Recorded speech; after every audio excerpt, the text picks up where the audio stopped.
नमस्कार. हर हर महादेव. काल संकष्टी होती ना, तर मी नैवेद्यासाठी उकडीचे मोदक बनवले. 1 वाटी सुवासिक तांदळाचं पीठ घेतलं.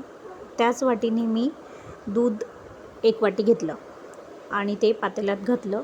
त्याच वाटीने मी 1 वाटी पाणी घेतलं. त्यामध्ये 1 चम्मच गाईचं तूप घातलं आणि त्यामध्ये थोडंसं चवीपुरता मीठ घातलं, कारण की पीठ ही जी आपण पारी बनवू ना, त्याला चव यायला पाहिजे म्हणून. आणि दूध पाणी गरम झाल्यानंतर आहे ना, त्यामध्ये ती तांदूळाचं जे सुवासिक पीठ होतं ना, ते मी घातलं आणि मिक्स करून घेतलं.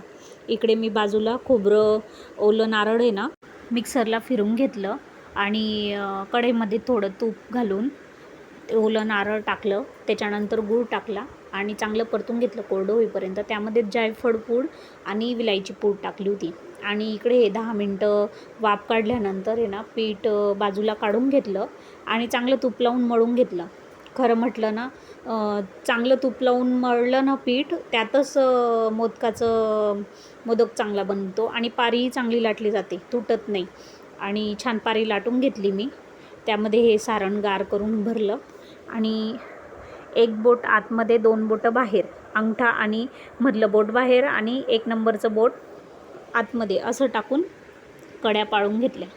तुम्ही बघाल हे असं हळूहळू कड्या पाळून घ्यायच्या आणि छान अशा कड्या पाळून घेतल्या मी आणि त्याला वरच्या हाताने अल्लर कड्या पकडायच्या आणि खालच्या हाताने गोल गोल फिरवायचं. म्हणजे जो एक्स्ट्राचं आपलं पारीतलं पीठ असतं ना, ते बाहेर निघतं आणि छान मोदक तयार होतो.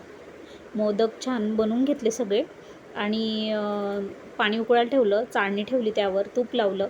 माझ्याकडे केळीचं पान नव्हतं. केळीचं पान किंवा हळदीचं पान ठेवायचं आणि त्यावर तूप लावून घ्यायचं आणि ते त्याच्यावर मोदक ठेवायचे वाफवायला, म्हणजे जेणेकरून खाली चिपकत नाही. पण आज नाही होतं म्हणून मी खालून तूप लावलं चाळणीला आणि वरतून थोडं पाण्याचे शिंतोडे दिले, कारण की पाण्याचे शिंतोडे दिले ना, तर मोदक फाटत नाही.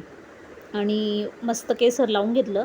असे छान असे आपले मोदक तयार झाले होते. तुम्ही पण नक्की करून बघा. हर हर महादेव. भेटू पुन्हा नवीन व्हिडिओ सोबत.